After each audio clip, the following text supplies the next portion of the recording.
دوستوں اور بزرگوں، ایمان جو ہے، اب میں تھوڑا سا یہاں پہ آپ کو صوفیانہ انداز بتا دوں. ایمان کے درجات جو ہیں وہ بہت میں ابھی خوبصورت ایک نکات چند آپ کے سامنے رکھنے لگا ہوں. یعنی کہ جو معرف قرآن ہے، اب ہم اس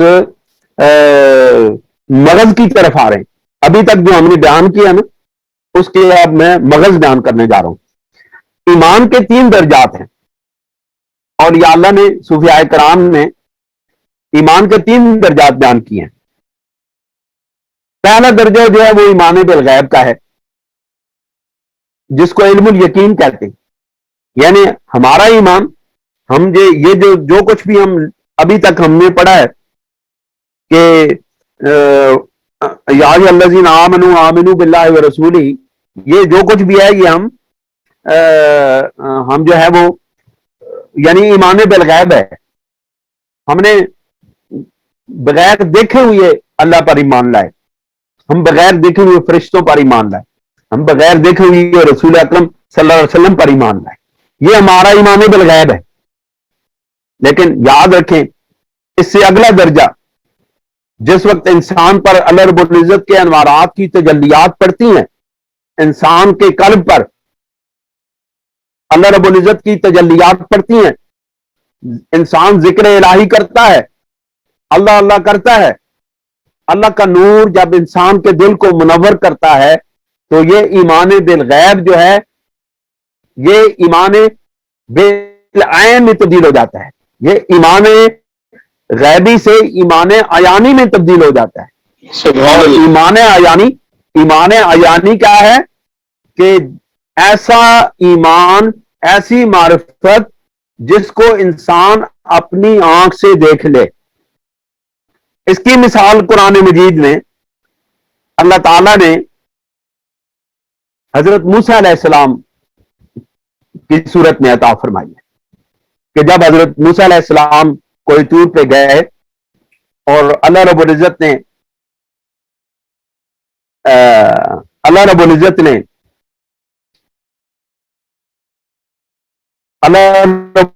نے فرمایا کہ اے موسیٰ، تو مجھے دیکھنا چاہتا ہے، تو مجھے نہیں دیکھ سکتا. ہاں، اگر تو مجھے دیکھنا چاہتا ہے تو پہلے کوئی طور پر ایک جھاڑی ہے، اس کی طرف نظر کر. اگر تو قائم رہا، اگر تو اس کو دیکھ پایا، اور اگر تیرے ہوش و حواس قائم رہے،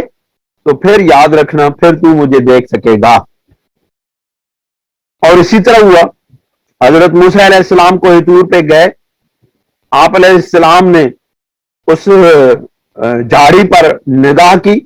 اور اللہ تعالیٰ نے اس جھاڑی پر اپنی تجلیات، کروڑ ہاتھ تجلیات میں سے ایک تجلی ڈالی. حضرت موسیٰ علیہ السلام وخر موسیٰ صاعقہ،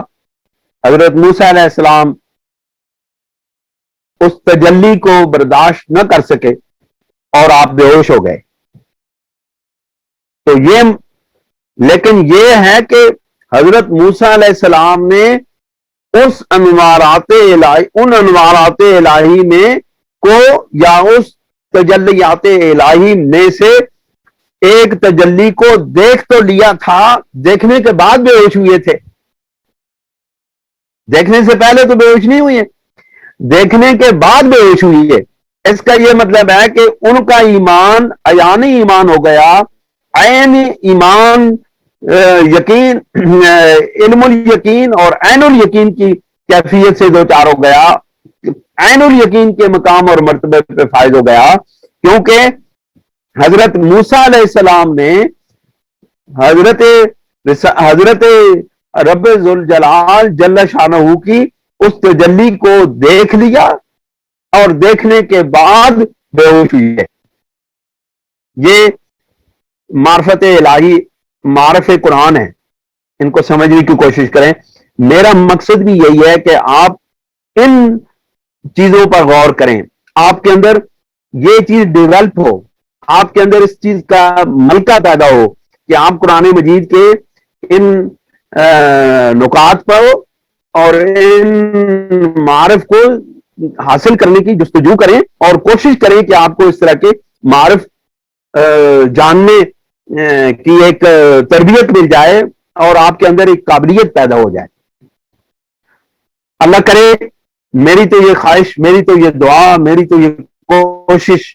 ہر لمحہ یہی ہوتی ہے کہ میرے دوستوں کے اندر قرآن کو سمجھنے کی اور قرآن مجید کی معرفت حاصل کرنے کی ایک صلاحیت پیدا ہو جائے، قابلیت پیدا ہو جائے، تاکہ جماعت خدا میں اہل سنت کے اراکین اور محبین جس راستے سے گزرے لوگ کہیں کہ یہ وہ لوگ ہیں جو قرآن کو سمجھنے والے، وہ بندہ جو جا رہا ہے یہ قرآن کو سمجھنے والا ہے، یہ بندے جو جا رہے ہیں، یہ جو 4 بندے جا رہے ہیں یہ قرآن کا فہم حاصل کرنے والے جا رہے ہیں. میری تو یہ تمنا ہے، میری تو یہ کوشش ہے. تو دوستو، حضرت موسیٰ علیہ السلام نے اس تجلی الہی کو دیکھا اور عین الیقین کے منزل پہ پہنچے. آپ کا ایمان عیانی ایمان میں کے درجے پر پہنچا تو پھر آپ بے ہوش ہوئے. لیکن جو اہل اللہ ہیں، جو اللہ کے ولی ہیں، وہ کہتے ہیں کہ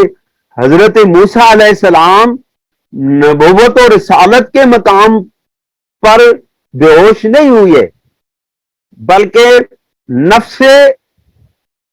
موسیٰ علیہ السلام بے ہوش ہوا. یعنی موسیٰ علیہ السلام کی نبوت اور رسالت کے موسیٰ علیہ السلام نبوت اور رسالت کے مرتبے پر اور اس رسالت اور نبوت کے حامل ہونے کی حیثیت سے بے ہوش نہیں ہوئے، بلکہ انسانی نفس کے موجودگی کے ساتھ جب آپ کا نفس اللہ رب العزت کی اس تجلی کو برداشت نہ کر سکا تو پھر اس صورت میں حضرت موسیٰ علیہ السلام بے ہوش ہوئے. اب کتنا مقام نبوت کا تحفظ ہوا، نبوت کی شان اور رسالت کا کتنا تحفظ ہے، اور یہ تحفظ وہی کر سکتے ہیں جن کے دل نور والے ہوں. یہ اہل نور کا ہی کام ہے جو یہ کام کرتے ہیں. پھر اللہ رب العزت نے جب آپ تجلیات پڑھی تو حضرت موسیٰ علیہ السلام اپنے تمام بدن کے ساتھ، اب صوفیاء کہتے ہیں کہ وہ کیا وجہ تھی، کیوں آپ گر گئے. آپ نے صوفیاء اس کی دیکھیں شان رسالت کو اگر کسی نے سمجھا ہے، مقام نبوت کو کسی نے سمجھا ہے تو اللہ کے ولیوں نے سمجھا ہے. اب صوفیاء کرام کہتے ہیں کہ موسیٰ علیہ السلام گرے نہیں کیونکہ یہ شان نبوت کے جانا وہ شایان شان نہیں تھا. آپ فرماتے ہیں اور یا اہل اللہ فرماتے ہیں کہ موسیٰ علیہ السلام پر جب تجلیات الہی پڑی تو پھر یہ صورتحال ہوئی کہ موسیٰ علیہ السلام کے تمام اجزائے بدنی اس نور الہی کے سامنے جھک گئے. سبحان اللہ، کہیں سبحان اللہ، سب مل کے کہو سبحان اللہ. کہ جب سبحان اللہ جب موسیٰ علیہ السلام تجلیات الہی کا نزول ہوا تو موسیٰ علیہ السلام کے اجزائے بدنی ان انوارات کے شکرانے کے طور پر اجزائے بدنی موسیٰ علیہ السلام کے اپنے رب کی بارگاہ میں جھک گئے اور سجدہ ریز ہو گئے. کیا شان رسالت، اللہ کے ولیوں نے کیا شان رسالت بیان کی ہے. سبحان اللہ. آپ دیکھیں ایک اور مرتبہ جو جب انوارات الہی کا تجلیات الہی جب پڑتی ہیں اور وہ تجلیات الہی انسان کو یا جس ہستی پر وہ تجلیات الہی پڑتی ہیں اس کو بقا کی صورت دے دیتی ہیں تو پھر وہ ہستی بے ہوش نہیں ہوتی. جب انوارات اور تجلیات الہی جس ہستی پر جس قلب پر پڑتی ہیں اور اس وہ تجلیات الہی اس قلب کو بقا عطا کر دیتی ہیں تو وہ پھر کسی بھی صورت میں وہ پھر اپنے ہوش و حواس نہیں کھوتی. اس کی مثال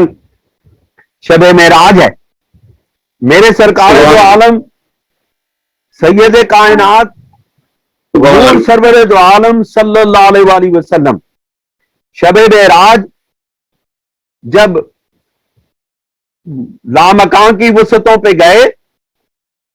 عرش کی منازل کو طے کیا، اللہ رب العزت کی تجلیات سے فیضیاب ہوئے، اور اللہ رب العزت نے کہا کہ ثم دنا فتدلی فکان قاب قوسین او ادنا، کہ اللہ رب العزت نے کہا کہ میرا محبوب اتنا قریب ہوا کہ دو کمانوں کا فاصلہ، جس طرح دو کمانیں مل کے اس طرح آپس میں رہ جاتی ہیں، اتنا فاصلہ رہ گیا. آپ دیکھیں یہاں حق الیقین کے مرتبے پر ایمان پہنچا ہے. شب معراج ایمان حق الیقین کے مقام پہ پہنچ گیا. اب تجلیات الہیہ کا قلب مصطفیٰ صلی اللہ علیہ وسلم پر نزول ہوا، اور وہ تجلیات باقی رہ گئیں، اور ان تجلیات نے رسول اللہ صلی اللہ علیہ وسلم کے قلب اطہر کو بقا عطا فرما دی. اب نہ وہ قلب ڈگمگایا، نہ تھڑ تھڑایا، نہ لرزا، نہ گرا، نہ اسے کچھ ہوا. اللہ کریم فرماتے ہیں ثم دنا فتدلی فقاب قوسین او ادنا فاوحی ما اوحی الی عبدی فاوحی الی عبدہ ما اوحی. پھر اللہ رب العزت نے اپنے بندے پر فاوحی الی عبدہ، پھر اب یہاں پر عبد ہی کا مقصد یہ ہے کہ عبد دیگر عبد او چیزیں دیگر اے سراپا منتظر اے سراپا انتظار او سراپا منتظر. یعنی کہ عبد جب عبد ہی کے مقام پہ پہنچا تو اس کو وہ بقا کی کیفیت حاصل ہو گئی کہ اب اللہ رب العزت کہتے ہیں کہ میں نے جو کچھ وہی کرنی چاہیے وہ وہی کی، جو کچھ میں نے اپنے رسول کو اپنے محبوب کو عطا کرنا چاہا وہ میں نے عطا کر دیا، وہ وہی کی، وہ راز و نیاز کی باتیں بتائیں، وہ معارف بتائے،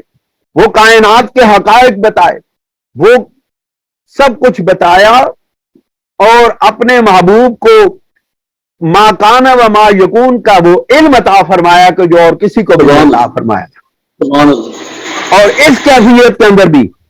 قلب مصطفیٰ کو وہ بقا حاصل ہوئی تھی کہ ما کذب الفؤاد ما رأى، کہ نہ وہ قلب جو ہے وہ لرزا، نہ اس نے اس کی تکذیب کی، جو کچھ اس نے دیکھا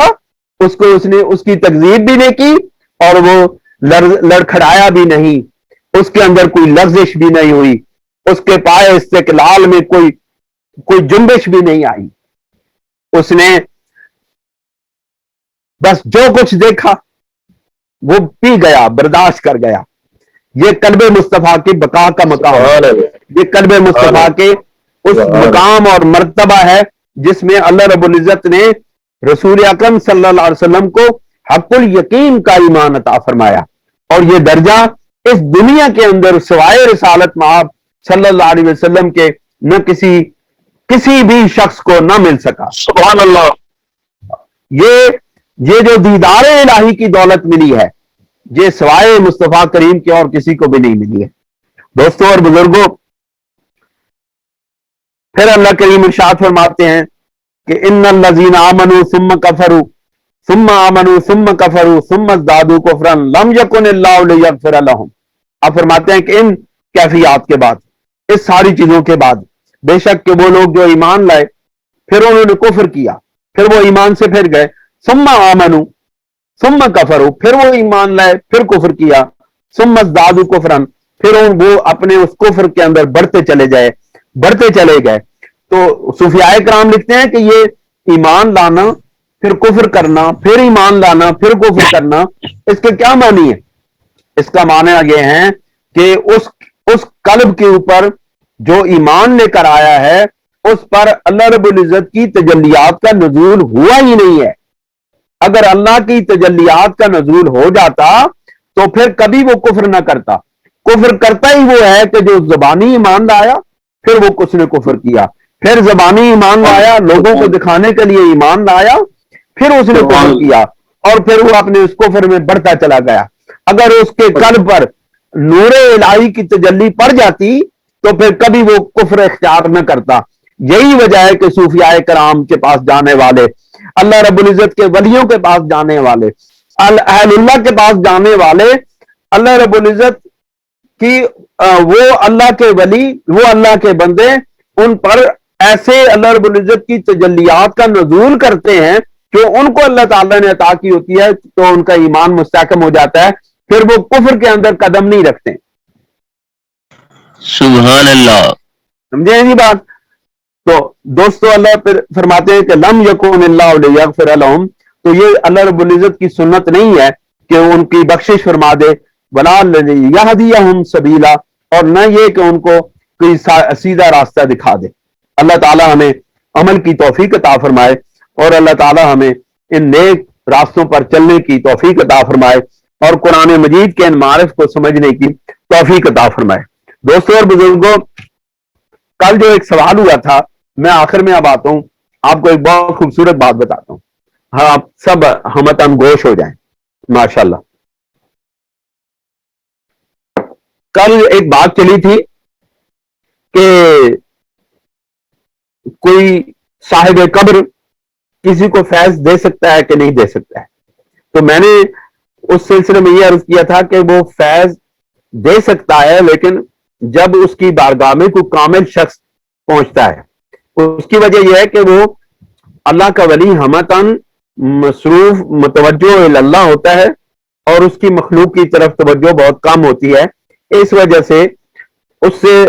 صاحب قبر سے فیض حاصل کرنا یعنی ہر کسی کے بس کی بات نہیں ہے۔ ہاں وہ متبرک مقام ہے، اس متبرک مقام پر جا کر، کیونکہ وہاں پہ اللہ تعالیٰ کے انوارات نازل ہوتے ہیں، اللہ تعالیٰ کے ولیوں کی قبروں پر اللہ تعالیٰ کے انوارات کا نزول ہوتا ہے، تو جو شخص وہاں پر جا کر دعائیں کرتے ہیں اللہ تعالیٰ ان کی دعاؤں کو قبول فرماتا ہے۔ جس طرح حضرت زکریا علیہ السلام، حضرت مریم سلام اللہ علیہ کے حجرہ پاک میں آ کر انہوں نے دعا فرمائی تھی، تو وہ ایک متبرک مقام پہ جا کے دعا کرنی سنت انبیاء ہے، یہ سنت انبیاء ہے، متبرک اللہ کے ولیوں کے اس متبرک بارگاہ میں جا کر دعا کرنا، یہ اللہ کے ولیوں، اللہ کے نبیوں کی سنت ہے۔ تو دوستوں میں آپ کو ایک واقعہ سناتا ہوں۔ ہمارے ایک بزرگ ہیں جناب پیر فضل شاہ صاحب، جو حضرت ہادی نامدار رحمت اللہ علیہ، جو حضرت خواجہ خواجگان سید نور محمد چرائی رحمت اللہ علیہ کے خلیفہ خاص، اور ان کے مزار پر میں کچھ دوستوں کو لے کر کے بھی گیا ہوں، بہت انوارات اور تجلیات ہیں وہاں پہ۔ تو آپ کے بہت ہی خاص الخاص اخص الخواص خلفاء میں سے تھے، اور آپ کو شاید نہ پتہ ہو لیکن بہت سارے دوستوں کو میں نے بتائی ہوئی یہ بات کہ حضرت بابا جی خواجہ سید نور محمد چرائی رحمۃ اللہ علیہ نے آپ کے جو چھوٹے بیٹے تھے حضرت ہادی نامدار رحمۃ اللہ علیہ، جناب حضرت پیر سید عبداللہ شاہ صاحب، ان کو اپنی چھوٹی صاحبزادی نکاح میں دی تھی۔ اب ان کے حضرت ہادی نامدار رحمۃ اللہ علیہ کے بیٹے ہیں حضرت پیر نبی شاہ صاحب رحمۃ اللہ علیہ، ان کے بیٹے ہیں جناب پیر چمن شاہ صاحب رحمۃ اللہ علیہ، اور ان کے بیٹے ہیں پیر غلام شاہ صاحب رحمۃ اللہ علیہ، اور ان کے بیٹے ہیں پیر فضل شاہ صاحب رحمۃ اللہ علیہ۔ اور پیر فضل شاہ صاحب رحمۃ اللہ علیہ جو ہیں وہ میرے چاچا جی پیر سید مختار الحسن شاہ صاحب، طیب شاہ صاحب، طفیل شاہ صاحب کے سگے ماموں ہیں، اور میں نے ان کی کئی بار زیارت کی۔ وہ یہاں پر ہماری دادی صاحبہ کے سگے بھائی تھے تو وہ تشریف لاتے تھے، تو ان کی زیارت کا موقع ملا۔ انتہائی متبع، ہر وقت عبادت میں رہنے والے، ہر وقت ریاضت میں رہنے والے، مراقبات کرنے والے، کامل سلوک طے کرنے والے، یعنی آپ نے کامل سلوک طے کیا تھا. تو آپ اکثر یہاں پہ تشریف لاتے تو بابا جی خواجہ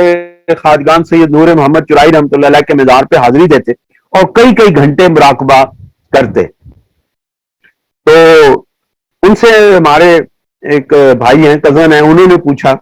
کہ آپ ہمیں بابا جی خواجہ خواجگان کی کوئی بات بتائیں. تو انہوں نے کہا کہ میں اپنا انہوں نے واقعہ سنایا کہ وہ یہاں پر جب تشریف لاتے تو ایک ایک ہفتہ 10 دن یہاں پر قیام فرماتے. تو کہتے ہیں کہ یہ میرے ابتدائی دور تھا، میں جب سلوک کی منزلیں طے کی تو میں یہاں پر آیا. چونکہ ہمارے یہ سلسلہ کے بزرگ تھے، حضرت حاجی نامدار رحمۃ اللہ علیہ کے مرشد ہیں، تو میرے بھی مرشد. تو میں یہاں پر آ کے جو ہے نا حاضر ہوا، اور آپ ان دنوں میں یعنی کہ صبح 7-8 بجے تشریف لے آتے اور نماز عصر، زور کی نماز پڑھتے اور نماز عصر کے بعد وہاں واپس کر جاتے. تو وہ واقعہ بیان کرتے ہیں کہ میں ایک دن میں نے سوچا کہ میں حضرت خواجہ خواجگان سے کوئی فیض حاصل کروں،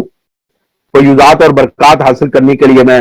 آپ کی بارگاہ میں آیا. تو ایک دن مراقبہ کیا تو صبح سے لے کر کے شام تک، عصر کی نماز تک میں مراقبے میں رہا اور مجھے کچھ بھی نہیں ملا. حالانکہ دیکھیں، میں نے آپ کو پہلے بتایا کہ وہ کامل سلوک طے کیے ہوئے بزرگ تھے، یعنی انہوں نے تمام سلوک پہلے طے کر لیا تھا. تو کہتے ہیں مجھے کچھ بھی نہیں ملا، کچھ بھی نظر نہیں آیا، کچھ فرق نہیں پڑا میری روحانیت پر. تو میں بڑی ایک بوجھل دل کے ساتھ میں وہاں سے اٹھ کے گیا، اور پھر میں نے جب اس بات کا تجزیہ کیا تو میں نے سوچا شاید میرے اندر کوئی کمی ہے، میرے اندر کوئی کمی رہی ہے. کہتے ہیں کہ پھر اگلے دن میں آیا اور اسی طرح صبح سے لے کر کے شام تک میں مزار پاک، مزار اقدس پر بیٹھا رہا، لیکن مجھے کچھ بھی نہیں محسوس ہوا، کوئی فرق نہیں پڑا، کوئی چیز محسوس نہیں ہوئی. اسی طرح میرے دل کے اندر بڑے عجیب و غریب خیالات آنے لگے کہ یہ پتہ نہیں کچھ ہے بھی کہ نہیں، ادھر کیا معاملات ہیں، کوئی سمجھ نہیں آتی ہے، وہ بزرگ بھی ہیں کہ نہیں ہے، پتہ نہیں لوگوں نے کچھ بنایا ہوا ہے کیا. کہتے ہیں پھر خیر میں چلا گیا، میں نے کہا شاید میرے اندر ہی کوئی کمی ہے جو مجھے یہاں سے کچھ حاصل نہیں ہو رہا. تو آپ فرماتے ہیں کہ پھر میں اگلے دن پھر میں آیا کہ چلو یار آج پھر چلتے ہیں دیکھتے ہیں. کہتے ہیں اسی طرح میرا دن گزر گیا، پورا دن گزرا، ظہر گزری، عصر کے وقت میں بالکل مایوس ہو کے میرے دل کے اندر خیال آیا کہ یار یہ ہمیں لوگوں نے بنایا ہوا ہے، یہ بابا جی خواجہ نور محمد رحمۃ اللہ علیہ کوئی کامل ولی نہیں ہے، ان کے پاس کچھ بھی نہیں ہے، اگر کچھ ہوتا تو مجھے نظر آتے. تو کہتے ہیں میں جب اس مایوسی کے عالم میں، اس دل گرفتگی کے عالم میں جب وہاں سے اٹھنے لگا کہ چلتے ہیں بس، یعنی ختم کرتے ہیں، ٹھیک ہے بزرگ تھے، اللہ کے بزرگ تھے اور انہوں نے لوگوں کو راہ راست دکھائی، لیکن یہ ولایت وغیرہ کچھ بھی نہیں ہے. تو وہ کہتے ہیں میں جب اس خیال کے ساتھ میں اٹھنے لگا تو یکدم میرے اوپر ایک محبیت کی کیفیت طاری ہو گئی اور میں نیم بے ہوشی کے عالم میں چلا گیا، اور میرے سامنے یکدم حضرت خواجہ خواجگان سید نور محمد چرائی رحمۃ اللہ علیہ ظاہر ہو گئے، اور آپ کو میں نے دیکھا کہ آپ ایک بہت بڑے تخت پر جلوہ افروز ہیں، اور آپ کے چہرے سے انوارات نکل رہے ہیں. سنیں آپ فرماتے ہیں کہ میں نے ان کو دیکھا کہ وہ چہرے پر انوارات اور تجلیات کا نزول ہو رہا ہے، اور آپ اس تخت پر جلوہ گر ہیں، اور وہ تخت ایک مرصع مسجع ہے، اور ہزاروں لوگ اس تخت کے ارد گرد بیٹھے ہوئے ہیں، اور وہ یعنی کہ جس طرح کسی بادشاہ کا تخت ہے، کسی شہنشاہ کا تخت ہے، ایسا ہے. اور آپ کے دائیں بائیں یعنی کہ 20 خدام ہاتھوں میں سونے کے تشت لیے کھڑے ہیں، اور ان کے اوپر خوبصورت پوشاک، خوبصورت سرپوش پڑے ہوئے ہیں. تو حضرت خواجہ خواجگان سید نور محمد چرائی رحمۃ اللہ علیہ حاضرین محفل میں سے کسی کی طرف یوں کر کے اشارہ کرتے ہیں اور اس کو بلاتے ہیں اپنی انگلی سے اور جب وہ شخص اٹھ کے ان ہزاروں لوگوں میں سے آپ کے پاس آتا ہے تو آپ اپنی کسی خادم کو اشارہ کرتے ہیں تو وہ تشت لے کر کے ان کے سامنے جاتا ہے، اور وہ تشت لے کر کے جب اس سے سرپوش اٹھاتے ہیں تو اس کے اندر ایسے ہیرے جواہرات اس تشت کے اندر پڑے ہوتے ہیں کہ جن کی روشنیاں اس سارے ماحول کو چکا چوند کر دیتی ہیں اور روشن اور منور کر دیتی ہیں، اور آپ وہ کشت اپنے ہاتھوں سے لے کر کے اپنے اس مرید کو عطا کر دیتے ہیں۔ پھر کسی اور کو بلاتے ہیں کہ تم ادھر آؤ، وہ آتا ہے، کب قریب آتا ہے تو کسی اور خادم کو بلاتے ہیں، وہ اسی طرح تشت لے کر آتا ہے، سونے کا تشت اور اس کے اندر ہیرے جواہرات، اور آپ وہ ہیرے جواہرات کسی اور خادم کو عطا کر دیتے ہیں، اور وہ بھی اسی طرح روشن در روشن، نور والے، نور ہی نور، انوارات ہی انوارات سے نکل رہے ہوتے ہیں، اور وہ عطا فرما دیتے ہیں۔ تو کہتے ہیں جب میں اپنے اس کیفیت سے باہر نکلا تو میرا جسم شرابور ہو گیا تھا، میں پسینہ پسینہ ہو گیا، میں پسینے سے نہا گیا، اور مجھے یہ معلوم ہوا کہ یہ خواجہ خواجگان سید نور محمد چرائی کا اتنا فیض ہے کہ وہ یہ فیض اپنے خدام کو اس وقت سے لے کر کے آج بھی عطا کر رہے ہیں۔ وہ کہتے ہیں مجھے میرے دل کے اندر پھر وہ یہ خیال آیا کہ یہ جو ہیرے جواہرات ہیں یہ دراصل تجلیات الہیہ ہیں جو یہ عطا کر رہے ہیں اپنے مریدوں کو۔ تو پھر کہا کہ مجھے معلوم ہوا، پھر میں نے اس پر یقین کامل کیا، اور اس کے بعد میرا اس کے اوپر ایمان پکا ہو گیا کہ حضرت خواجہ خواجگان سید نور محمد چرائی رحمۃ اللہ علیہ اللہ کے برگزیدہ اور پاک پاک پاک ہستی اور پاک اللہ کے ولی ہیں، اور آج بھی وہاں سے فیض اور انوارات اور تجلیات تقسیم کی جا رہی ہیں، تقسیم ہوتی رہیں گی قیامت تک۔ اللہ تعالیٰ اس آستانے کو آباد رکھے، اور اللہ تعالیٰ اس نور محمد کے نور کو عام کرتا رہے، اس کی تجلیات سے اس سلسلہ میں آنے والے خواجہ خواجگان کے سلسلہ میں آنے والے قیامت تک جتنے بھی لوگ ہیں وہ فیضیاب ہوتے رہیں۔ وما علینا الا البلاغ۔ جزاک اللہ، بہت شکریہ۔ السلام علیکم ورحمۃ اللہ وبرکاتہ۔